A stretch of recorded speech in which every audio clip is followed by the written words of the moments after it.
Hello and welcome to episode 51 51. of Moped Outlaws, Yes, sir. where you can take a ride on the wild side. Well, maybe it's the mild side. I'm not sure. I don't know. We're on shrooms, so we could be on scooters. Although there was a kid going to school yesterday morning on an electric scooter, and he whipped through downtown Mill Valley, like that intersection where all these streets come together, the roundabout thing. He was like 20 miles an hour. Bam! Right through the stop sign. Yeah, it might be bam, ex kid if he does not careful. You know what? I thought about that, and my next thought was, shut up, old man. If you were doing that, you'd be having a blast. It was probably fun, I'm sure it was dangerous, living fun. on the edge, I'm sure it fun. was fun. I got to ask you though, you gave the impression that we're on mushrooms. I haven't touched mushrooms for 40 years. So What it's been kind a of long mushrooms? time. Like even in just regular food? Well, I put mushrooms like lion's mane in my shake every day, All but I right. think the See, so you mushrooms have you're touched well, I mushrooms. guess you're right. I am on mushrooms then, All right. See? right? Mushrooms help me. Yep. Yep. Yep. They can work for you too. Just be careful, kids. That Don't pick your reminds me. own. Have you heard that Eminem song? It was like from the late 90s. And he the teacher from South Park, No. he was part of the song. It was funny. Like I'm not even gonna try to do it, but there's a little bit about mushrooms and squirrel nuts, and it's a crazy fun song. It's good. Wow. Well, I would imagine Eminem's taken psilocybin before, don't you think? Wait, what? What was the question? Do you think Eminem has taken psilocybin before? I have no idea. I don't know the man, and I haven't heard him talk about it on any interviews. So Yeah, probably not, huh? It's not really I don't Detroit. know. I don't know. He was, a Detroit kid in the fucking ghetto. So I don't know. Are mushrooms kind of a part of that scene? I don't I don't know. think so. Yeah, I don't know. Don't know. So we had a good episode with Bridge, I thought. Yeah, that was fun. She's a very dynamic human being. I'm really grateful for the work she's doing, and I'm really intrigued to see how your experience with her turns out and how the show, how Moped Outlaws changes. Yep. Get used to it. This is the end of an era and the beginning of a new era in Hey, 7 weeks' I made time. up a joke yesterday. Yeah, just one. Yeah. Okay. So what do women in Marin County in their late 30s and 40s and underwear have in common? What do women in Marin County in their late 30s and 40s and underwear have in common? Well, I've got some thoughts, but I'd like to hear what you have to say about it. They're both referred to as tidy whities. Wow. That wasn't the underwear I was picturing. I think you need to modify that with men's underwear. Because the thing I was about to say is the thing they have in common is what the thing that the underwear is probably covering up. But that, Vaginas. yeah, exactly. Vaginas. My favorite thing in the world. Yonis, as we like to say in Marin. What? Yonis. Weonies. Yoni. Oh, Yoni. Yeah. Wet yoni. Wasn't there a great singer once named Yoni Mitchell? No, wait, No, that's there was Joni Mitchell. Yanni. Yanni played that clarinet that looks like the saxophone that looks It's a like soprano a saxophone, yeah. Right. Yanni. Yeah, and I eventually began to spell his name Yawni. Yanni. Yeah. Yeah, Bridge is a kick. She's funny and very particular. I need to correct something because she didn't correct it on the air, but many episodes ago, one of the ones she listened to where we talked about the Egyptian cycles of the stars, I quoted it as 16,000 and it's actually 26,000 years, not 16,000 years. So she corrected it. You guys talked but about not on the that. air. We weren't talking about it on the air. That was in the Oh, episode. really? You sure? Yeah. Yeah. I made a mental note to be sure and include it. If not, I'm a double redundancy that said twice, so can't hurt. You're a double redundancy said twice A double redundancy that we said thrice. with rice. Oh, Lord. Here we go. And they're off. Like a moped out of hell. Yes, sir. So for some weird reason, itchy tan. What is an itchy tan? Like when it starts peeling? Itchy tan. What is this? Like some weird STD. Itchy tan Mikoda. Yeah. Itchy tan Mikoda. Ichitan Mikoda. That's my Jedi name. Wants to talk about Obi-Wan Mikoda. Obi-Wan Kenobi, the new series on Disney+. Oh, is that what it is? It's a new series coming out? So let's just say right now, if you are a Star Wars fan and you haven't seen Obi-Wan Kenobi episodes 1, 2, and 3 yet, you need to turn off the podcast now because I don't want you to get spoiled by All right, what so we're going this to is talk about. spoiler alert. Spoiler Yeah, alert. This is spoiler on alert. Disney Plus. Disney Plus. It's the long-awaited show which bridges the time between when Obi-Wan Kenobi, basically leaves Anakin Skywalker to die on the Vulcan planet. Yeah, because fuck Anakin. He was an angry little bitch. Right. And then the New Hope, which is the original Star Wars that we saw in 1977, where Luke and Leia and Darth Vader do their thing. So there's this whole 18 to 20-year time period between those two events that there isn't much done yet. So this takes place smack in the middle of that, 10 years after the events of Revenge of the Sith. And we find Obi-Wan is on Tatooine working and living a very meager life, living in a sand cave and kind of keeping an eye out on Luke, who's now like a 10-year-old boy. But Leia's on a completely different planet. Leia's on Alderaan with the Organas. She was on drugs and alcohol and all sorts No, of that's Carrie Fisher. You're mistaking Carrie Fisher with Aren't Leia. They one and the same? No, because the new girl, I should know the actress's name, but there's a young girl who plays Queen Amadiddle. That's not her. That's you. You're Queen Amadiddle. All right. That's because I'm diddling my yoni. Right? Yeah. Which has nothing to do with Star Wars. Well, it could, depending on they probably did diddle. Is masturbation talked about in the Star Wars stories? Probably not. Interesting. Probably not. Masturbation doesn't really enter children's stories much, does it? Well, that's it. It's like the whole Star Wars saga is supposedly designed for children to have a kind of fable. And what George has said in the past about it is that fables are like moral dilemmas that are played out so that kids can get a sense of how to orient towards right and wrong, towards good and evil. And part of the thing about Star Wars is that it's done like an old serial. It's not done like a highly sophisticated drama. Kellogg's Frosted Flakes. That's pretty old. That was around in like the 50s. Well, I mean, cereal spelled SERIAL, not. Not something you eat with milk, but not a breakfast. Well, I've had Star Wars for breakfast on many occasions. It's quite tasty. Is there a Star Wars cereal? There's been a bunch of them. Really? Yeah. Who makes them? Post Kellogg's? Well, Kellogg's mostly has been the main person, the main group that's done them. But there were some in the early days, in the late 70s, and then there were some in the 90s as well. Huh. Yeah. All right. And there's been biscuits in places like the UK and Europe and things, and cookies. So coming back to George and his fable and his Star Wars. Well, the idea was to give kids something to like have a modern fairy tale about, that could teach them kind of about good and evil and mystical things. And this particular thing is something that fans, I'm 59. I've been watching Star Wars since I was 13, teenager.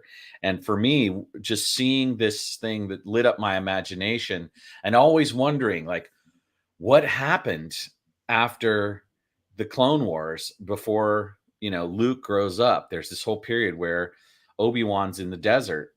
And what we find out about in this film is that he's actually quite dejected because the Jedi have fallen out of favor. They failed to stop the rise of the Empire. And Obi-Wan plays a really significant role in that because he trains Anakin Skywalker, who ultimately turns to the dark side and becomes Darth Vader. And so it's as if his training was like in Like he error. trained the reason why it all fell apart and went to the dark side. Say that again. He what?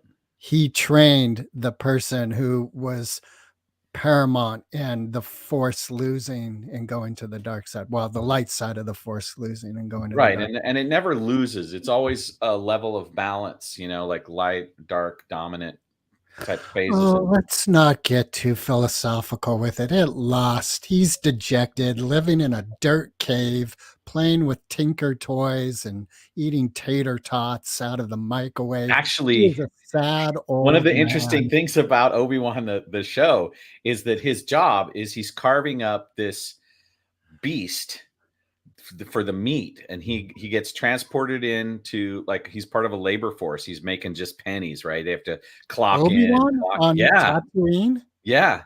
And Like one of that's the his funniest job? things, that's his job. And one He of the works in funniest, a slaughterhouse.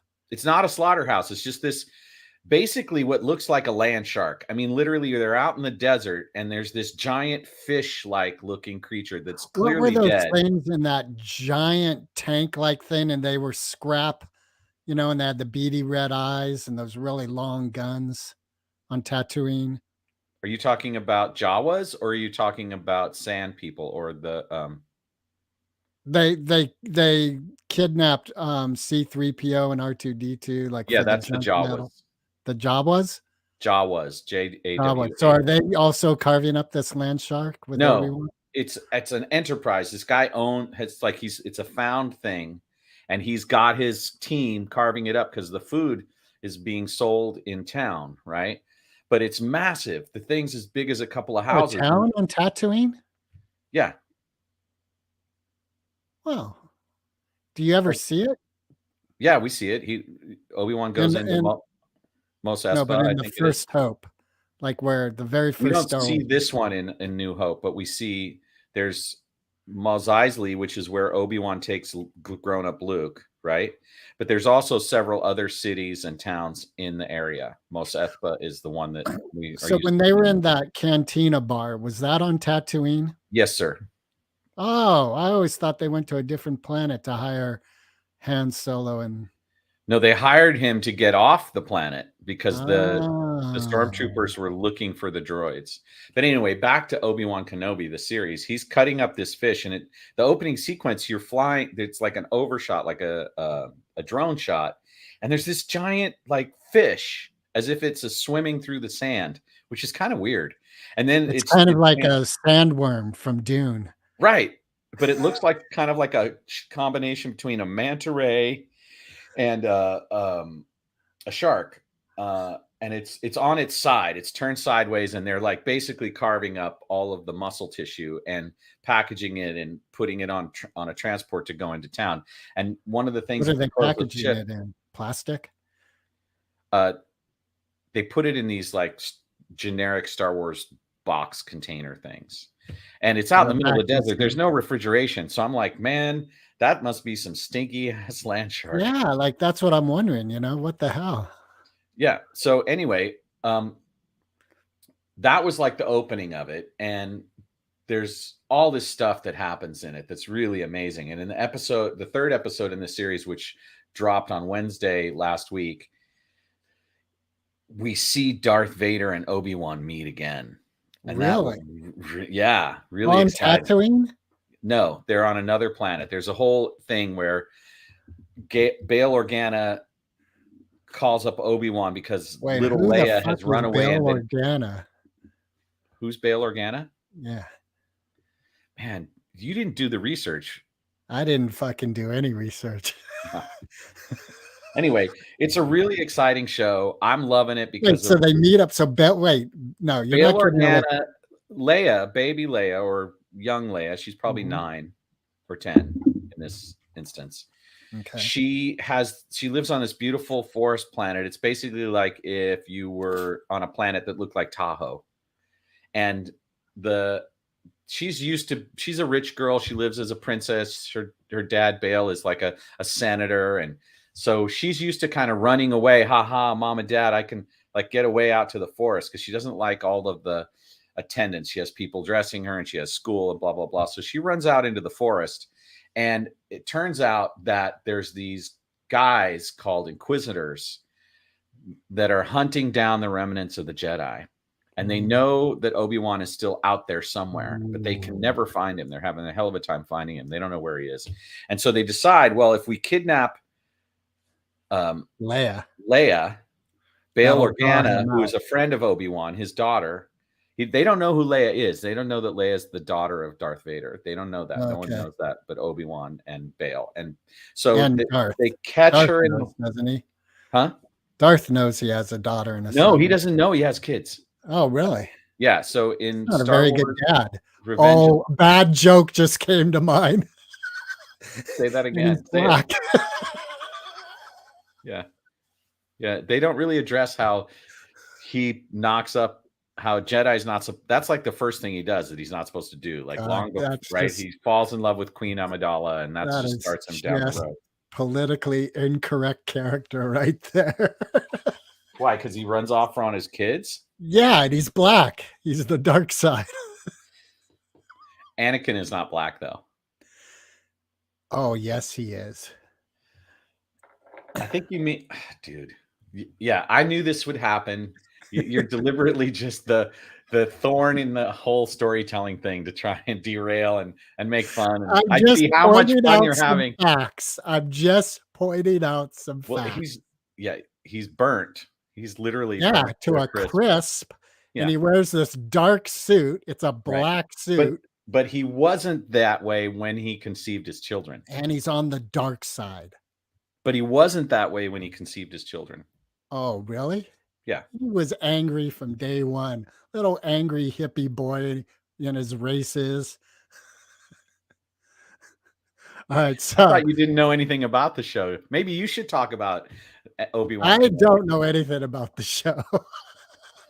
That's Do you even care? Do you even want to watch it? Like, does it even matter to you? I don't have access to Disney Plus.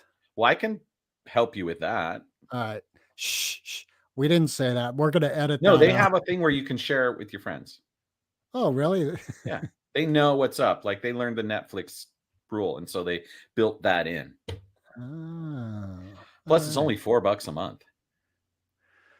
Yeah, I did have access through my daughter, but she like canceled it. I think it was anyway. So okay, She's so obviously not a Star Obi-Wan Wars fan. and Darth Vader meet. Well, the reason is that the Inquisitors kidnap Leia, and then Obi-Wan's friend says, I need help finding Leia, right? Well, it turns out that Obi-Wan is kind of like, he's tired and dejected and depressed, and he's not the Jedi he once was, right? So he goes and he digs up his old lightsaber. Shine into his mind. Say that again. He needs some light to shine into his mind. He does. He really does. Yeah. And so he's out there trying to rescue Leia, and they end up, he has to follow her to this planet, and then they have to get off the planet before the Inquisitors find them. And so they end up, the only way off is this robot freighter. And so they manage to get on the robot freighter and get out of Dodge before the Inquisitors find them. But they figure it out. And so they follow him to this mining planet, which is like, you know, it's basically like the high desert. It's like lots of desert plants and very little, because it's strip mined. And so it's this bleak planet where the Empire is just raping. Like a meteor or more than a planet, probably. No, it's a planet, but it's been decimated by the Empire, which really just consuming the resources. Everything's been sucked out of it. Yeah. It's bone dry, as they say. They being the Inquisitors. They figure it out, and they tell Vader where they think he's gone. And so Vader takes the Inquisitors, and they meet Obi-Wan. And he's trying to save Leia. So he sends Leia one way to get off planet through the Underground Railroad. Of course, there's a Jedi Underground Railroad. And Harriet Tubman's taking her. Yeah. And one of the things that's interesting about this story is that it's directed by a woman. What's her name? Let me really quickly look up the director's name. Sandy. That's why there's a lot of desert scenes. Deborah Chow is her name. And Deborah Chow? Yeah, Deborah Chow. And she and the writers instead of it being very male centric, like focused on Darth Vader and focused on Obi-Wan and Anakin, Even though it's called Obi-Wan. right? It is really focused on him ultimately, but the way the storytelling feels is way more as if a woman's touch is handled on it. And Leia turns out to be the Woman smart is one. touching Obi-Wan. What happens is Obi-Wan's kind of trying to rescue Leia, but he's not doing a very good job of it. And she's the one who's kind of like making all the smart moves and helping him. And at one point he's in And front of she's some 10 years old? Yeah. Yeah. Damn. And what's funny is when you look at the original Star Wars, that's what happens. They go to rescue her at the Death Star, and they get her, and they're like in a shootout with the stormtroopers just outside her cell, and she's like, "This is some rescue," and they don't know what their plan is. They're just kind of faking it. And she goes, the garbage chute, right? And she says, "Into the chute, fly boy." So she's like, "This is her," right? So it's really great to see this all take place, and there was some controversy. Obi-Wan was her only hope. Well, that's late. He is her only hope in this one, except she turns really? out In this one too. Yeah, because she's about to get like,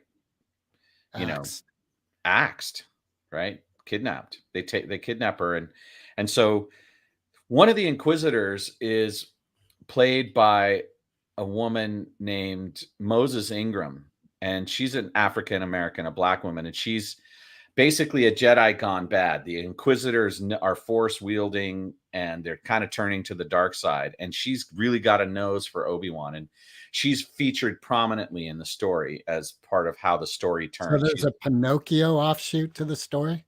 Pinocchio? Where did you get that? She has a nose for Obi-Wan. Right. She can sense him better than most. And when he lies, her nose gets bigger and bigger. No, that doesn't happen. But one of the things that happened after the first 2 episodes dropped was that there was a kind of weird racist backlash. And a lot of people were in her DMs and on her Instagram kind of giving her crap. And it turns out that this isn't the first time. In 2018, a woman named Kelly Marie Tran was cast as the first Asian American woman. And then this guy, John Boyega, played a black stormtrooper. And both of them got a lot of crap from certain aspects of... For being like on the dark side? No. Jesus Christ. Do people have nothing better to do with their life? Right. It wasn't about being on the dark side. It was just about being Asian or being black. And so they were giving her crap about how come you hired a black person on our Star Wars show? Right. So Star Wars fans are fucking KKK people? Well, a bunch of them were. And so there was this huge pushback by those of us who are not. And one of the things that was said was what came from Ewan McGregor. And I want to play that for you right now. All right. I don't know if we'll be able to hear it. Fans made Obi-Wan Kenobi the most watched Disney Plus original series premiere of all time. And for that, I would say a big thank you. And it just goes to show what this family can do when we all pull together. However, it seems that some of the fan base from this influential fan base have decided to attack Moses Ingram online and send her the most horrendous racist DMs. And I heard some of them this morning, and it just broke my heart. Moses is a brilliant actor. She's a brilliant woman. And she's absolutely amazing in this series. She brings so much to the series. She brings so much to the franchise. And it just sickened me to my stomach to hear that this had been happening. I just want to say, as the leading actor in the series, as the executive producer in the series, that we stand with Moses. We love Moses. And if you're sending her bullying messages, you're no Star Wars fan in my mind. There's no place for racism in this world. And I totally stand with Moses. Well, apparently there is a place for racism in this world, and it's pocketed in the deep south of the United States of America and on Capitol Hill. Ooh, man, that's... So it's interesting how such a phenomena becomes surrounded by the zeitgeist of the era, the social challenges that we're all sort of facing, racism, creeps into Star Wars too. And having watched the show and being really amazed by the work of this Asian woman director and the writers and these actors and actresses, I just see it as a giant triumph. Everyone, like he said, it was the most watched Disney Plus launch Series ever. Wow, that's awesome. And it's really thrilling to see Obi-Wan and Darth Vader meet again, right? Yeah, I keep thinking of the scene in Heat, with Al Pacino and Robert De Niro, where Al Pacino's a cop and Robert De Niro's robber, gangster dude. Have you seen that movie, Heat? Val Kilmer's in it. It's been a long time. I have seen it, but I Okay, don't so remember there's most that of the famous details. scene in the diner where Al Pacino and Robert De Niro finally meet. Is Al Pacino eating spaghetti? No. Well, not that I remember. I just remember it was the Is he having fucking best like a scene of the meatball whole sandwich? movie. Is he The having a meat, meatball sandwich? Is he getting like no, but he's tomato doing sauce? fucking piles of blow. Really? Okay. No. But that's like Obi-Wan and Darth meeting in this just reminds me like it's such a pinnacle meeting, Like, God. I just want to watch it just for that scene. Like that Right. has so much fucking potential in my mind. Yeah, and it gets even better from that point. Like there's Wow. a whole thing, and it's a 6-part series, and that was episode 3. So there's 3 So more. they're halfway through. And this episode was a huge cliffhanger Wow. because Leia gets separated from the people that are helping her, and the Inquisitors are about to catch her again after Obi-Wan has Hot on rescued her her. trail. And that's when it stops. Obi-Wan's trying to survive his battle with Vader. And Ooh, so they're battling. Yep. And Spoiler Leia's alert. falling Spoiler back alert. into the clutches of the Inquisitors. Wow. Yeah. God. It's just interesting. I'm thinking about racism and like, so they're just cracking on her because she's black. Like that's it. They're not. It's not about her performance or the Well, it is. They storyline or the start with character. that, but then they use that as a launching pad for. That's their excuse to start as if she can't act or she's not good but she's great. God bless it. Right? It's the powerful women. There's a real feminine presence in this storytelling. The central characters and the heroines are women, right? And I think that's triggering the fanboys who, they want their battles to be dudes against dudes and not necessarily involve strong female characters, especially Black or Asian female I hope characters. a fucking woman kicks their damn ass. Well, they got their ass handed to them on social media this week. Yeah, I don't know if there's ever any learning in that is the thing. I mean, one hopes that ultimately we're learning to live together.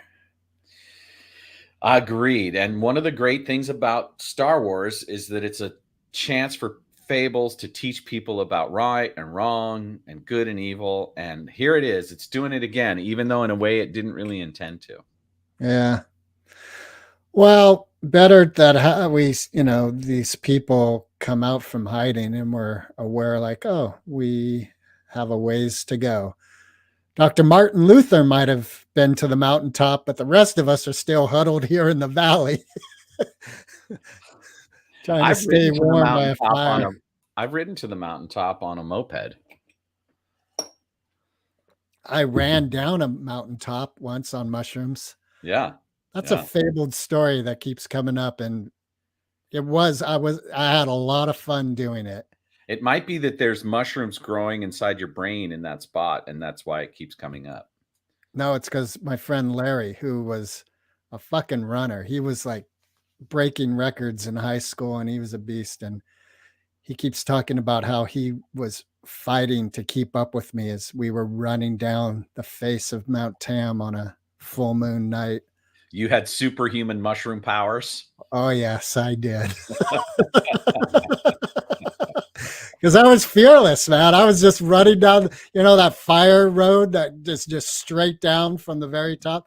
I was running as fast as I could down that and having the time of my life. It was so fun. Yeah, fearlessness is the place where superhumanness lives. Yes. It's a good lesson. Like I've been pondering that because part of what you wanted to talk about was the force.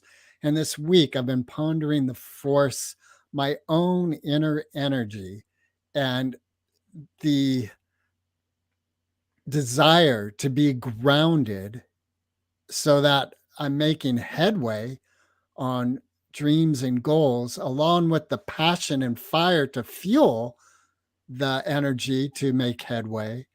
And looking at how it just seems very sporadic and kind of like Obi-Wan in a fucking sand cave eating gruel and lamenting the days Well, of death. sometimes life is not easy, but it's more than just the achievements that are important to our karma.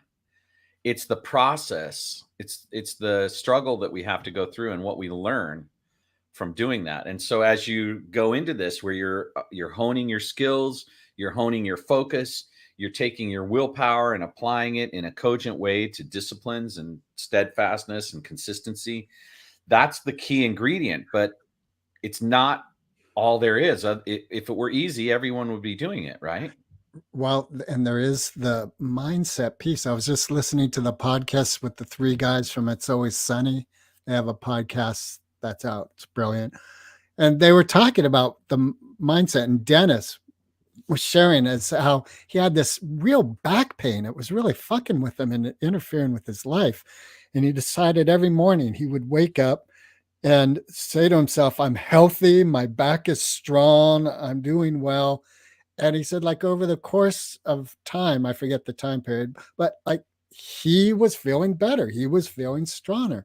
And he absolutely believes from this experience that our mindset is so tantamount to our reality, which we all know. But then there's that element of, like you're saying, of karma, of like, can we effort ourselves through our karmic challenges, compressing the timeline needed to heal that karma? Or do we need to just travel at the rate given to us? Like, how much of our choice is involved in karmic healing? Yeah, that's a great question. I think it's a really wonderful thing to ponder. The things that come up for me are that sometimes the achievement we think we want isn't actually the thing that leads us to the healing. And so that's why it feels like we're being stymied or we're not actually fulfilling our true potential. But it's the block that shows up that we have to confront. And by confront, I mean confronting that aspect in ourselves, which is out of alignment with what it takes to move through that thing easily and fearlessly. And then that becomes the next layer of growth. And it's not necessarily the achievement that matters so much as the path to the achievement. And once you master that, once you understand how to go about achieving or being on the path, then you can apply that to good works. And by good works, I mean things that are in alignment with your values and your moral structure and the way you want to show up in the world and what your purpose and mission is in service to the Right. That kind of reminds me of, like, in Western medicine, if you have a broken bone, ultimately it's the healing of that broken bone that's celebrated. A part of that is someone of knowledge and experience doing some necessary, like, casting or whatever's involved with mending that broken bone so that you're able to run and jump and stand But still. You ever heard that folk album, Running, Jumping, Standing Still? no. My mom had that album. It was fucking some unknown sort of country rock folk, and running, jumping, standing. Anyway, it was a good song. The rest of the album sucked, but that song was good. So the processes of healing a bone and healing tissue damage and healing our sicknesses, those things are really intriguing, and especially when you contemplate the idea of the force. Yeah, like Dennis was there's a talking about his mystery there. back pain. Yeah, Right, there's a right, mystery there. right. And I've been tripping a lot on feeling my energy and noticing if the energy's uplifting, buoyant, joyful, or downcast, dragging down, and how a change of thought changes the energy in my body. And part of my looking at that is a questioning, well, is that imagined or is that real? Yeah, there's some real stuff in the esoteric teachings that I'm in the initiate's path, which is the thing I'm in with Bridge. And Right. when you read this thing called the Kabbalion, one of the things it talks about is the universe is mental. And it talks about when you Like act. it's just crazy, like the English No, mental. The it universe means is that we're mental, Mike. it's mental, all right. No, it's that we are everything, the all, the fabric of our existence, the spiritual, physical, and mental plane are all a thought in the grand design. The all is mental, and that's Thought. What does thought stand for? um, THOT. no, you're talking about something else, and you're derailing my point. Hang Oh, on. sorry. So if we are the microcosm, if we're created in the image of God, or we are the as below, so above part of that equation, then the path to transmutation, the idea of changing the circumstances, changing the vibe, changing the mood, changing the outcome, starts with the alignment of our thoughts, the mental activity. And so we can train our mental activity to support the outcomes we want. And it's through mentalism and emotionalism, by attunement to those, and integrating all of it, that then you change the potential. But the potential is only the first part. Then you have to take action along those lines, right? And so you're right, you can shift immediately if the polarity of your mood, right? Because you can use your mental activity to change that, to change your mood. And that's why we love comedians so much, is because they bring us to these places we couldn't take ourselves in the moment. Yeah, Tim Dillon is a comedian that I like. Is audacious the right word? What's audacious mean? That works for me. The way I see audacious is bold and effervescent and exuberant and And a bit cutting edge, like sort of courageous and challenging and challenging. yeah. Yeah, so that's him. And so he has a comedy podcast that's a weekly podcast, and they were recording right after the shooting in the elementary school in Texas. And they're joking about it, but part of what he was acknowledging is like, well, this is fucking hard, because it's not funny. There's the reality, but this is a comedy show. And I was appreciating the jokes that they were doing, about how you need a teacher armed at the blackboard and another armed on, guns, guns unleashed, ready to go. And they're painting, which is a very silly image of an elementary school, if one didn't consider the reality that had just happened. And he was able to acknowledge that reality and still do a comedy show, because his show is based around current events. And Comedy so is mental alchemy. It's the transmutation of that lower energy into something that's got levity to it, that's got vibrance and to it, right? And um, the ability to do that is amazing, and I think we all have it, but we lose touch with it, and we forget, or and cancel culture doesn't help because we're not allowed to make stupid statements. But that's it, Mark. You've offended me with that comment. Good. One of the best bits that I love that just keeps coming up for me is Robin Williams' bit about the invention of golf. Yeah, Have I you can't heard? remember it, but I remember that there is one. Like I Yeah, don't and remember he's the whole because he's routine. talking about his trip to Scotland Yeah, and yeah. how he couldn't understand people, and then they get fucking drunk and just the boisterousness and the drunkenness. He's all, of course, the Scottish people invented this game, and he went into this bit of this guy explaining this game, and it's so funny. Like, you have this crooked stick and you got to hit it. Oh, let's call it a stroke because you practically have one. Because, we'll put like sand in the way and water and all the shit. He's all, oh, and then you get it into this tiny little hole. He's all, and then whoever gets it in first wins. No, you do it 18 fucking times. It's brilliant. Part of what I love about it is there is no one really being debased in the joke. Everyone, it's the Scottish gentleman is honored in this joke. It's funny. It is funny. Well, And that's why there's a relationship between intelligence and humor, because in order to walk that line, you have to be really smart to do it. Most great comedians are really intelligent, with yeah, a few exceptions. I don't think there are any exceptions. If you're saying great comedian, you're inferring there's some intelligence involved.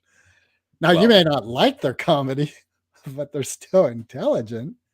You and I were talking about how Kat's last yeah, at the production meeting with Art, we were talking about how Cat Williams' last production was kind of, we didn't didn't get it. hit us We right. both watched it, and Yeah, we're like, I'm not laughing. Like, I don't get it.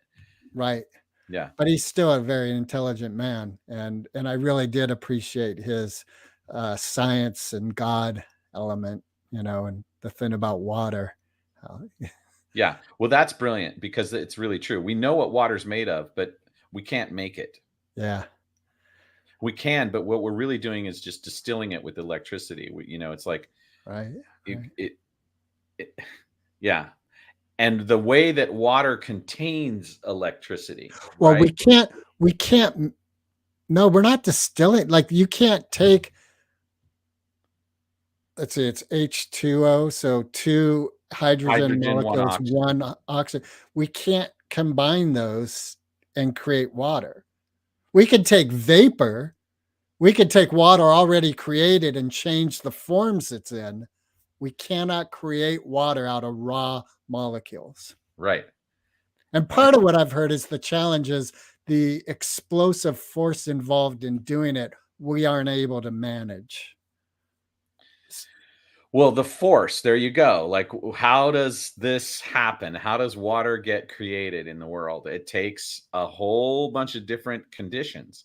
It's akin to magic, which is really science that we don't know yet. We don't understand yet. That's what magic is science we Right. don't understand yet. In the way I look at science and magic. And that's why I'm so in love with life, because I see the world as this infinite potential for discovery. And the deeper we look at the way it's already put together, right, the more there is for us to glean and to be blessed by and to have gratitude for, because it's a freaking miracle. Like, the more we search the cosmos, the more we realize how unique this place is. And oh yeah, there's supposedly 9,000 potential planets that are Earth-like, but so far that's a pretty good statement, and I haven't seen any really good photos yet that would back it up. Like, where's the trees and water? Show me that, right? Like, Right. otherwise it's just like a hypothetical. Well, the conditions are right in this many places. That's what it's saying. Then, Right? And the conditions are right in my pants, but that doesn't mean I'm getting laid.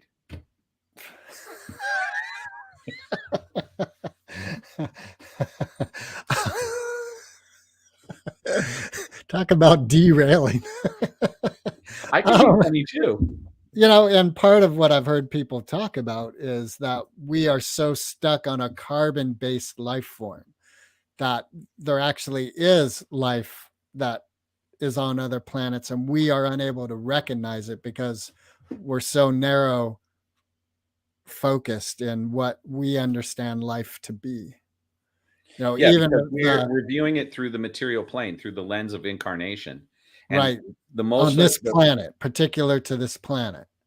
Right. And the multi-dimensional aspect of energetic existence, life is such a confining word in and of itself, right? Carbon-based life. But I think beyond that, there may be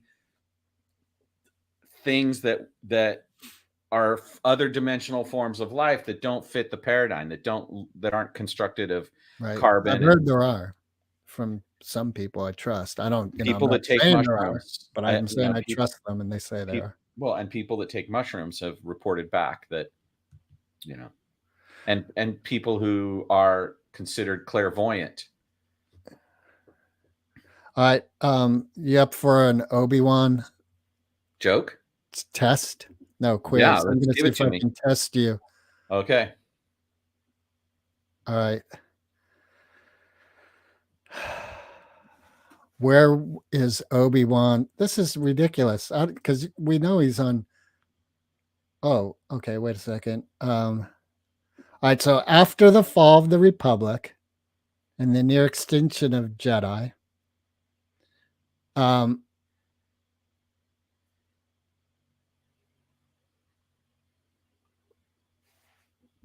wait a second. Okay, where is Obi-Wan's house? And we know it's on Tatooine, but I need it more specific. Oh, it's in the Dune Sea. Wait a second. So here, this is saying Stew John. All right. Well, I didn't know that one. The hell? Is that what he called his house? Like he named it Stew Well, the John? one that they show in the series isn't the one we see when he's helping Luke. This one shows a spear and there's a red car, boat, air thing. Not a boat. Anyway, fuck that. All You right. mean a Land Cruiser. Thank you. Yeah. Yes. All right. So I got Stew John is the home of Obi-Wan. That's his town. All right. So let's see this. 10 of Obi-Wan's greatest moments so far. Okay. That's here we a go. list, but that's okay. So there was a showdown that was Master Qui-Gon Jinn and Padawan Obi-Wan Kenobi against Darth Maul. Right. Where did this showdown take place? It took place on Naboo in the power generator. Yep, that's right. Oh, look at that. Okay.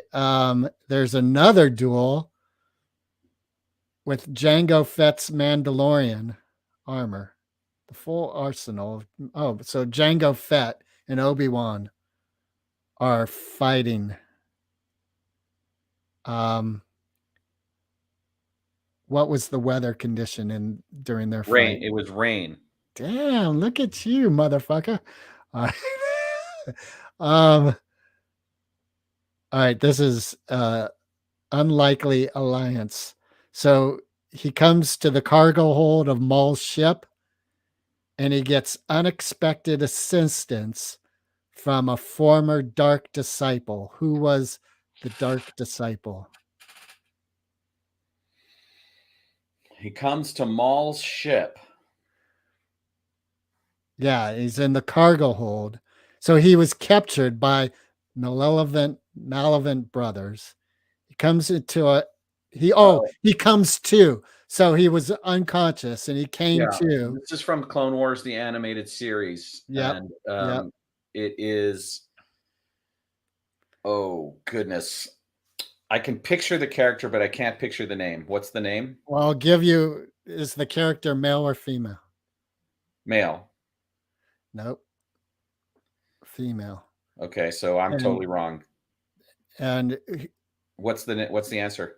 Asajj Ventress. Asajj Ventress. That's right. I should have known that one. Oh. She's one of the Night Sisters. All right, here's the last one. So, one of his famous quotes is, "I shall become more powerful than you could possibly imagine." In what film or series was this stated in, and why did he say it? It was on the Death Star in A New Hope. Darth Vader, if you strike me down, I shall become more powerful than you. Wait, are you Googling? You No, motherfucker. no, I'm not. I know this one. Wow, that was spot on. All right. I think you are. I'm about average. I should have gotten the Asajj Ventress one. That's definitely Well, I think you're better than I think you're better Mm, than average. no, Maybe like no, it's so not if for we Star take Wars fans. right, that's what I was about to say. We have the general populace, which I'm a part of. Like, yeah, I've seen Star Wars, but I'm, if I Well, never there's see this other thing here, which is my professional expertise. Like, I should have known that stuff because I was immersed in it. What do you mean you were immersed in it? Hey, It was did you have to study to be Ichitan Mikoda? Did they give you a test if you wanted to really be in the background? what they gave me was I had to pass an audition. Really? Yeah, I had to go and show them my Jedi saber skills and have them Wow. go, okay, that'll work. Wow. And then once I passed the audition, then I had to train for 6 weeks with my kata before shooting so that I could perform it consistently. And Wow. it turned out that was really important because when they got me on set, I had to do my kata 24 times. It was 3 different lighting setups at 8 points of the compass. And I had to do it over and over again each time so that they could put me anywhere in the space that they needed me with the lighting. Right. So the Right. lighting would match. You know how many times they used your Mikata in the scenes? I'm in the scene for 1.5 seconds or 36 frames. Oh, that's it? Yeah. Like you're not in several places? Nope. Just one place. Just one part in the film. And a bunch of the people that were with me on that shoot didn't make the cut. Like it was about 50-50. Ooh.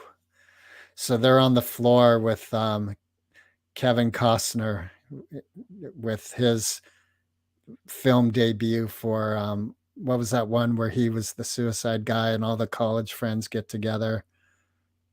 We talked about it before. I don't remember that Star Wars episode. Oh, really? I never heard about Kevin Costner ending up on the cutting room floor of Star Wars. Yeah, and he's like gathered this rebel army and they're invading Canada because he wants to stop the Canadian actors coming down to the United States and taking over roles. Actually, I think you're miscommunicating that. I think you're referring to the Battle of Stony Creek. Oh yeah, the famous Battle of Stony Creek that was on the border of Canada and the United States. What? How stupid do you have to be to invade Canada? Well, they were actually thinking they were going to be able to take over by capturing Toronto.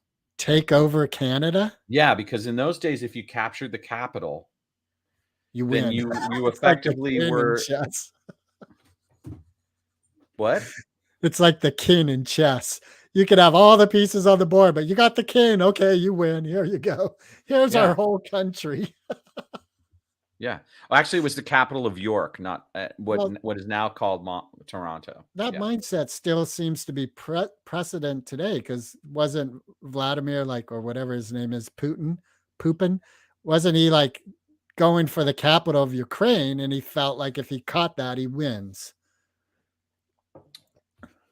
I don't think it's analogous because I don't think Kyiv is really the place where the strategic resources are. He was going for it. Well, he was, but to actually get the access to the Black Sea locked down and then the access to the minerals and agricultural pieces are in southern Ukraine. They're not in northern Ukraine where Kyiv is. But he was putting a lot of energy into capturing Kyiv. Well, and he will. He's not done yet. I don't know. I just heard something in the past 72 hours where I was seeing like the energy from Russia seems to be dying off from what I heard. What's happening is the media isn't talking about Ukraine anymore because there's school shootings and they're, it's not driving eyeballs the way it was 8 weeks ago when it started. And it's not that it's any different. In fact, the Ukrainians are losing a lot of ground still. And, the United States is starting to look like, we're doing more and more to help them. And that could get dicey. My prediction was that Vladimir Putin would have captured Kyiv by July 4th and it'd be over. I hope I'm wrong, but I don't expect the Ukraine to actually be able to survive this. And you don't win wars instantly. It's not like a football game where you get 3 hours and 4 quarters and then you go home and it's done. It takes months to capture territory. And what if there were referees in war? there are. Withdraw your tanks. That was a foul play. Well, there was just a war crimes trial. There was just a war crimes trial about some war crimes that were committed in Ukraine, and they convicted him. Yeah. So that there are referees. What was the result of that? Nothing. Well, the soldier was sentenced to life imprisonment. Oh, the one soldier. That's like in the Big Short, where, you know, at the very end, you've just watched all this chaos and madness and people fucking lying about things. And he goes, and they all went to jail. Nope, actually they did. This one guy did. That's right. That's right. But the rest just got bonuses and went on to do it again. Yep. And they're still out there running companies. America. Yes. God shed his grace on me. I think it's important, since we're on the subject of war, that we acknowledge the deeds of the Allied forces at Normandy. Right. Today's the anniversary of D-Day. I'm not sure which. D-Day. Yeah. I'm not sure which anniversary it is. It's probably like the 81st or something like that. Yeah, but here's what's interesting. We've talked about this before. I always thought, like, the stories I heard growing up about D-Day was this was the United States and England in essence ending World War II. But that's not true. Really, Russia was the one who ended World War II and defeated the Nazis. Yes, and it was important that the D-Day happened because it divided the Nazis' ability to divert resources to the Russian front. So it wasn't instrumental, right? It was the Russians that actually, you know, defeated the Nazis. But because they had to maintain the front at Normandy, it drained resources. So it was a combined effort. Have you ever seen that TikTok with all those turtles in this like pond, and this one turtle is on his back and he's kicking and squirming, and they all swarm in together and back over? That's awesome. It is awesome. We can work together. That's right. Fuck that's yeah. Right. Yeah. So let's all work together to make this podcast even more fun. Yeah. And happy Greg, birthday. Do we have a guest next week? We do. We have a guest. Her name's Anne. She's going to be talking about her skeletal changes that she was able to do and how it upheld her health. And I'm probably just butchering to heck that's some research. We'll have to bring that up in our production meeting Monday. I wonder if we should invite her to the production meeting. We'll have to talk to Art, see what our producer says. Yeah, have Art give her a call. I heard she was a cranial sacral therapist. Oh, I didn't know that she was a therapist. I know she had personal experience that was even measured, where one thing I read on her website was she experienced growth of her height changed like she grew taller from these things she did with her cranial skeletal. Is that a system? Is the skeleton considered a system? Well, sure. What is scientist Mark? That doesn't sound very grounded in science. Well, sure. Why not? Let's call it a system. Let's call it Henry. Well, what do you call an orthopedist? Doctor. Yeah, they're a bone doctor.